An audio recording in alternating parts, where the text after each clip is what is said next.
ಬಸವ ಮೃತ್ಯುಂಜಯ ಸ್ವಾಮೀಜಿ ವಿರುದ್ಧ ಆರೋಪ ಪ್ರಕರಣಕ್ಕೆ ಇದೀಗ ಬಿಗ್ ಟ್ವಿಸ್ಟ್ ಸಿಗ್ತಾ ಇದೆ. ಬಿಗ್ ಟ್ವಿಸ್ಟ್ ಕೊಟ್ಟಿರೋದು ಬೇರೆ ಯಾರು ಅಲ್ಲ, ಅದೇ ತ್ರಿವೇಣಿ. ಮೊದಲೊಂದು ಹೇಳಿಕೆ ಕೊಟ್ಟು ಇಡೀ ರಾಜ್ಯವನ್ನೇ ಸಂಚಲನಕ್ಕೆ ದೂಡಿ ಇದೀಗ ಇಮಿಡಿಯೇಟ್ ಆಗಿ ಮತ್ತೊಂದು ಟ್ವಿಸ್ಟ್ ಕೊಡೋದಕ್ಕೆ ಹೊರಟಿದ್ದಾರೆ ತ್ರಿವೇಣಿ. ಜಯ ಮೃತ್ಯುಂಜಯ ಸ್ವಾಮೀಜಿ ಮೇಲೆ ನಾನು ದೂರು ನೀಡಿಲ್ಲ ಅಂತ ಹೇಳ್ತಾ ಇದ್ದಾರೆ. 30 ಸೆಕೆಂಡ್ಗಳ ವಿಡಿಯೋ ರಿಲೀಸ್ ಮಾಡಿದ ದೂರುದಾರೆ ಮಹಿಳೆ. ಮೊದಲು ವಿಡಿಯೋ ರಿಲೀಸ್ ಆಯಿತು. ಬಹಳಷ್ಟು ಜನ ಅವರ ಹೆಸರು ಹೇಳೋದಕ್ಕೂ ಕೂಡ ಹೆದರ್ಕೊಳ್ತಾ ಇದ್ರು. ಅಪ್ಪಿ ತಪ್ಪಿ ಅವರಲ್ಲದೆ ಇದ್ರೆ, ಇದು ಕೇವಲ ಆರೋಪವಾಗಿದ್ರೆ ಏನೆಲ್ಲ ಆಗಬಹುದು, ಮಠದ ಮರ್ಯಾದೆ ಆಗಿರಲಿ, ಇನ್ನು ಬಸವ ಮೃತ್ಯುಂಜಯ ಶ್ರೀಗಳದ್ದಾಗಿರಬಹುದು, ಅಥವಾ ಈ ಭಕ್ತರ ಧಾರ್ಮಿಕ ನಂಬಿಕೆಗಳಿಗೆ ಪೆಟ್ಟು ಬೀಳುತ್ತೆ ಅಂತ ಹೆಸರು ಹೇಳೋದಕ್ಕೂ ಕೂಡ ಅದೆಷ್ಟೋ ಜನ ಹಿಂಜರಿದಿದ್ದನ್ನು ನಾವು ನೋಡಿದ್ವಿ. ಅಷ್ಟೆಲ್ಲ ಸೀನ್ಸ್ ಕ್ರಿಯೇಟ್ ಆಗಿ ಈಗ ಇದ್ದಕ್ಕಿದ್ದಂತೆ ಮಹಿಳೆ ಇದಕ್ಕೂ ನನಗೂ ಸಂಬಂಧ ಇಲ್ಲ, ಇದನ್ನು ನಾನು ಕಂಪ್ಲೇಂಟ್ ಕೊಟ್ಟೇ ಇಲ್ಲ, ಆ 30 ಸೆಕೆಂಡ್ ವಿಡಿಯೋಗಳಲ್ಲಿ ಇದ್ದಿದ್ದು ನಾನೂ ಅಲ್ಲ ಅಂತ ಯೂಟರ್ನ್ ಮಾಡ್ತಾ ಇದ್ದಾರೆ. ನನ್ನ ಮತ್ತು ಸ್ವಾಮೀಜಿ ಮೇಲಿರುವ ಆರೋಪಗಳೆಲ್ಲವೂ ಶುದ್ಧ ಸುಳ್ಳು ಅಂತ ಹೇಳ್ತಾ ಇದ್ದಾರೆ ಇದೀಗ ಮಹಿಳೆ ತ್ರಿವೇಣಿ. ನಾನು ಈ ಕೈ ಬರಹದಲ್ಲಿ ಅರ್ಜಿಯನ್ನು ಗೃಹ ಸಚಿವರಿಗೆ ನೀಡಿದ್ದೇನೆ. ನನ್ನ ಹೆಸರಿನಲ್ಲಿ ಯಾರೋ ದುಷ್ಕರ್ಮಿಗಳು ಅಪಪ್ರಚಾರ ಮಾಡಿದ್ದಾರೆ ಅಂತ ಈಗ ಹೇಳಿಕೆ ಕೊಡ್ತಾ ಇರೋದು ಇದೇ ತ್ರಿವೇಣಿ. ತನ್ನ ಹೆಸರಿನಂತೆ ದೂರು ನೀಡಿಸಿದ್ದಾರೆ. ನಾನು ಬಂದು ದೂರು ಕೊಟ್ಟಿಲ್ಲ ಅಂತ ಹೇಳ್ತಾ ಇದ್ದಾರೆ. ನನ್ನ ಮೇಲೆ ಯಾವುದೇ ಲೈಂಗಿಕ ದೌರ್ಜನ್ಯ ನಡೆದಿಲ್ಲ ಅಂತ ಹೇಳ್ತಾ ಇದ್ದಾರೆ. ಮೊದಲು ಹೇಳಿದ್ದೇ ಬೇರೆ, ಈಗ ಹೇಳ್ತಾ ಇರೋದೇ ಬೇರೆ. ಅದು ಹೇಳಿದ್ದು ನಾನಲ್ಲ, ನನ್ನ ಹೆಸರಲ್ಲಿರೋರು ಬೇರೆ ಯಾರೋ, ಅಥವಾ ನನ್ನ ಹೆಸರನ್ನು ಬಳಸ್ಕೊಂಡು ಮಾಡಿಬಿಟ್ಟಿದ್ದಾರೆ. ವಿಡಿಯೋದಲ್ಲಿರೋದು ನಾನಲ್ಲ, ಯಾವುದೇ ರೀತಿ ಲೈಂಗಿಕ ಕಿರುಕುಳವನ್ನು ಕೊಟ್ಟಿಲ್ಲ.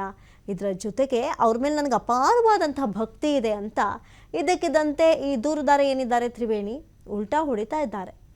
ನೋಡಿ, ಯಾವುದನ್ನು ನಂಬಬೇಕು, ಯಾವುದನ್ನು ನಂಬಾರ್ದು, ಏನು ಜನರನ್ನು ಮೂರ್ಖರನ್ನಾಗಿ ಮಾಡುವಂಥ ಕೆಲಸ ಮಾಡ್ತಾ ಇದ್ದಾರಾ ಗೊತ್ತಾಗ್ತಾ ಇಲ್ಲ. ಒಟ್ಟಿನಲ್ಲಿ ಇದ್ದಂಥ ಅತಿ ದೊಡ್ಡ ಆರೋಪ, ಭಾರಿ ಸಂಚಲನ ಸೃಷ್ಟಿಸಿದಂಥ ವಿಚಾರ ಇದು.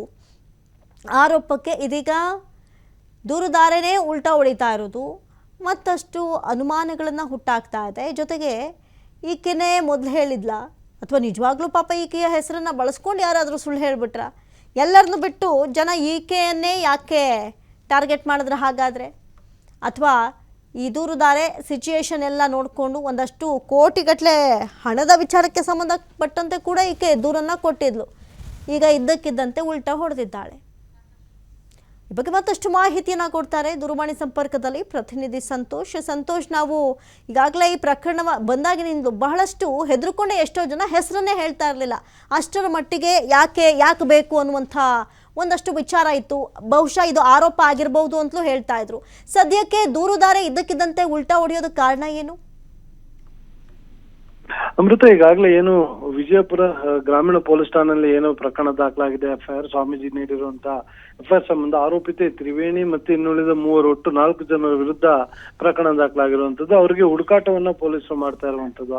ಆದ್ರೆ ಇತ್ತ ಮತ್ತೊಂದು ಸುದ್ದಿ ಹರಿದಾಡಿದ್ದು, ತ್ರಿವೇಣಿ ಈಕೆಯೇ ಸಂತ್ರಸ್ತೆ, ನನಗೆ ಸ್ವಾಮೀಜಿಗಳಿಂದ ಸಾಕಷ್ಟು ಕಿರುಕುಳ ಆಗಿದೆ ಅಂತೇಳಿ ಕೆಲವು ಲೆಟರ್ಸ್ ಗಳು ಹರಿದಾಡಿತ್ತು. ಸಿಎಂ ಆಗಿರ್ಬೋದು, ಹೋಮ್ ಮಿನಿಸ್ಟರ್ ಆಗಿರ್ಬೋದು, ಮಹಿಳಾ ಆಯೋಗ ಮತ್ತು ಹ್ಯೂಮನ್ ರೈಟ್ಸ್ ಏನಿತ್ತು ಅವ್ರಿಗೂ ಕೂಡ ದೂರನ್ನ ಕೊಟ್ಟಿದ್ರು ಅಂತೇಳಿ ಕೆಲವು ಓಡಾಡ್ತಿತ್ತು. ಅದಕ್ಕೆ ಸಂಬಂಧಪಟ್ಟಾಗ ಆಕೆ ಇದೀಗ ಸೋಷಿಯಲ್ ಮೀಡಿಯಾದಲ್ಲಿ ಕ್ಲಾರಿಫಿಕೇಶನ್ ಕೊಟ್ಟಿರುವಂತ ಒಂದು ವಿಡಿಯೋ ಒಂದು ವೈರಲ್ ಆಗ್ತಾ ಇರುವಂತ ಮತ್ತು ತಾನೇ ಖುದ್ದಾಗಿ ಬರೆದಿರುವಂತ ಹ್ಯಾಂಡ್ ರೈಟ್ ಇರುವಂತ 2 ಪೋಸ್ಟ್ ಅನ್ನು ಕೂಡ ಮಾಡಿದ್ರು ಅನ್ನೋ ಮಾಹಿತಿಗಳು ಲಭ್ಯವಾಗ್ತಾ ಇರುವಂತದ್ದು. ಸೊ ಇವೆರಡು ಏನಿದೆ ಇದರಲ್ಲಿ ಆಕೆ ನನಗೂ ಮತ್ತು ಸ್ವಾಮೀಜಿಗೂ ಆ ರೀತಿ ಯಾವುದೇ ಇನ್ಸಿಡೆಂಟ್ ಆಗಿಲ್ಲ, ನಾನು ಸ್ವಾಮೀಜಿ ಮೇಲೆ ಯಾವತ್ತೂ ಅಂತ ಆರೋಪಗಳನ್ನ ಮಾಡಿಲ್ಲ, ಅವೆಲ್ಲ ಸುಳ್ಳು. ಈ ಹಿಂದೆ ಇನ್ಸಿಡೆಂಟ್ ಆಗಿದ್ದಂಥದ್ದು ಏನಿತ್ತು ಅದು ಬೇರೆ ವಿಚಾರ ಇತ್ತು, ಅದಕ್ಕೂ ಯಾವುದೇ ರೀತಿ ಸಂಬಂಧ ಇಲ್ಲ. ಸೊ ನಾನು ಸ್ವಾಮೀಜಿ ಬಳಿ ಏನೋ ಕೇಳಲಿಕ್ಕೆ ಹೋಗಿದೆ, ಬಟ್ ನಾವು ಅವ್ರಿಗೆ ಯಾವುದೇ ರೀತಿ ಹಲ್ಲೆನ ಮಾಡಿಲ್ಲ, ಏನಿಲ್ಲ. ಅವ್ರು ಕಾರ್ನಲ್ಲಿ ಹೋಗ್ತಾ ಇದ್ರು, ಮಾತಾಡ್ಬೇಕು ನಿಂತ್ಕೊಳ್ಳಿ ಅನ್ನೋ ರೀತಿಯಲ್ಲಿ ಅವ್ರನ್ನ ನಾವು ಕೇಳಿದ್ವಿ ಅಷ್ಟೇ ಅಂತ ಹೇಳಿ ಆಕೆ ಆ ಲೆಟರ್ ನಲ್ಲಿ ಉಲ್ಲೇಖವನ್ನು ಮಾಡಿರುವಂತದ್ದು. ಹೀಗಾಗಿ ಇದು ಸ್ವಾಮೀಜಿ ಮತ್ತು ಗುರು ಶಿಷ್ಯರ ಸಂಬಂಧ ಅಷ್ಟೇ ಇರುವಂತದ್ದು ಅಂತ ಹೇಳಿ ಆಕೆ ಒಂದು ವಿಡಿಯೋನ ಮಾಡಿ ವೈರಲ್ ಮಾಡಿರುವಂತದ್ದು.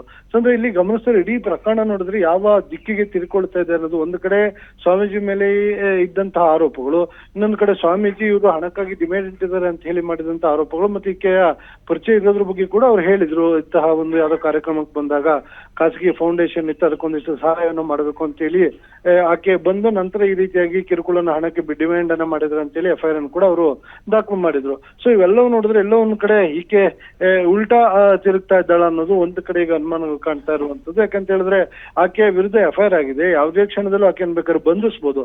ಈ ಕಾರಣಕ್ಕಾಗಿ ನಾವು ಸ್ವಾಮೀಜಿ ವಿರುದ್ಧ ಯಾವುದೇ ರೀತಿ ದೂರನೇ ಕೊಟ್ಟಿಲ್ಲ ಅಂತೇಳಿ ಅದರಿಂದ ನುಣಿಸ್ಕೊಳ್ಳುವಂತ ಪ್ರಯತ್ನಗಳನ್ನ ಮಾಡ್ತಿದ್ದಾರೆ ಅಂತ ಹೇಳಿ ಅನುಮಾನ ಕಾಡ್ತಾ ಇರುವಂತದ್ದು. ಅದೇನೇ ಇದ್ರು ಸದ್ಯ ಇಡೀ ಪ್ರಕರಣದಲ್ಲಿ ಯಾವುದೇ ಹಂತದಲ್ಲಿ ಆಕೆಯನ್ನ ಪೊಲೀಸರು ಬಂಧಿಸಬೇಕಾಗುತ್ತೆ.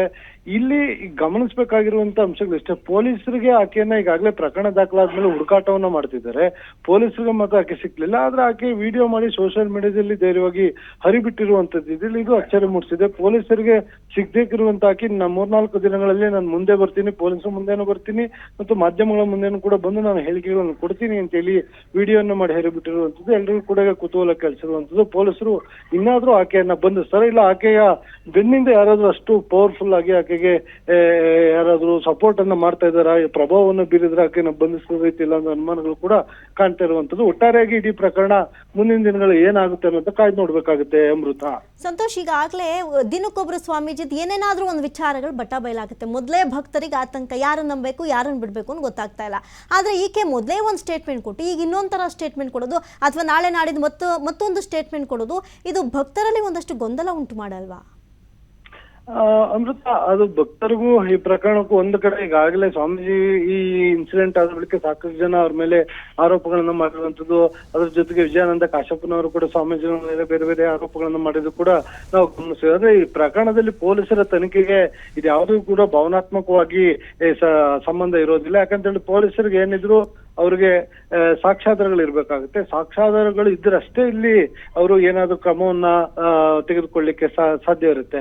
ಸಾಕ್ಷ್ಯಾಧಾರಗಳು ಇಲ್ಲ ಅಂತ ಹೇಳಿದ್ರೆ ಪೊಲೀಸ್ ಯಾವುದೇ ಕ್ರಮವನ್ನು ತೆಗೆದುಕೊಳ್ಳಿಕ್ಕಾಗಲ್ಲ. ಈಗ ಹರಿಬಿಟ್ಟಿರುವಂತ ವಿಡಿಯೋ ಇರ್ಬೋದು, ಈ ಮೊದಲು ಬಂದಿರುವಂತ ಪತ್ರ ಎಲ್ಲಿ ಪೋಸ್ಟ್ ಆಗಿದೆ ಅದಿರ್ಬೋದು, ಆಕೆ ಹ್ಯಾಂಡ್ ರೈಟಿಂಗ್ ಅಂತ ಹೇಳಿ ಬರೆದು ಕಳಿಸಿರುವಂತ ಇರ್ಬೋದು, ಇವೆಲ್ಲವನ್ನೂ ಕೂಡ ಅವರು ಮತ್ತೆ ಅಗೇನ್ ಸ್ಯಾಂಪಲ್ ಅನ್ನ ತೆಗೆದುಕೊಳ್ಬೇಕಾಗುತ್ತೆ. ಆ ಎಲ್ಲಾ ಸ್ಯಾಂಪಲ್ ಗಳನ್ನ ತೆಗೆದುಕೊಂಡು ಪರಿಶೀಲನೆಯನ್ನ ಮಾಡಿದಾಗ ಇದು ಈಕೆಯೇ ಮಾಡಿರುವಂತದ, ಇಲ್ಲ ಈಕೆ ಹಿಂದೆ ಯಾರಾದ್ರೂ ನಿಂತು ಸ್ವಾಮೀಜಿಗೆ ಬೆದರಿಸಲಿಕ್ಕೆ ಯಾರು ಇಂಥ ಕೃತ್ಯಗಳನ್ನ ಮಾಡಿದ್ರ, ಈ ಎಲ್ಲವೂ ಕೂಡ ಪೊಲೀಸರ ತನಿಖಾ ಸಂದರ್ಭದಲ್ಲಿ ಬಯಲಾಗಬೇಕಾಗುತ್ತೆ. ಸದ್ಯ ಪ್ರಿಲಿಮಿನರಿ ಆಗಿ ನೋಡಿದ್ರೆ ಇಡೀ ಪ್ರಕರಣ ಯಾವ ದಿಕ್ಕಿಗೆ ಹೋಗ್ತದೆ ಅನ್ನೋದು ಸಾಕಷ್ಟು ಗೊಂದಲ ಮೂಡಿಸಿರುವಂತ ಸತ್ಯ. ಪೊಲೀಸರ ತನಿಖಾ ನಂತರ ಅವರ ಬಂಧನದ ಬಳಿಕ ವಿಚಾರಣೆಯನ್ನ ಮಾಡಿದಂತ ನಂತರ ಇದರ ಸತ್ಯಾಸತ್ಯತೆ ಹೊರಬರುವಂತದ್ದು. ಅಮೃತ, ಥ್ಯಾಂಕ್ ಯು ಸಂತೋಷ್ ಪಟೇಲ್ ತಮ್ಮೆಲ್ಲ ಮಾಹಿತಿಗಾಗಿ.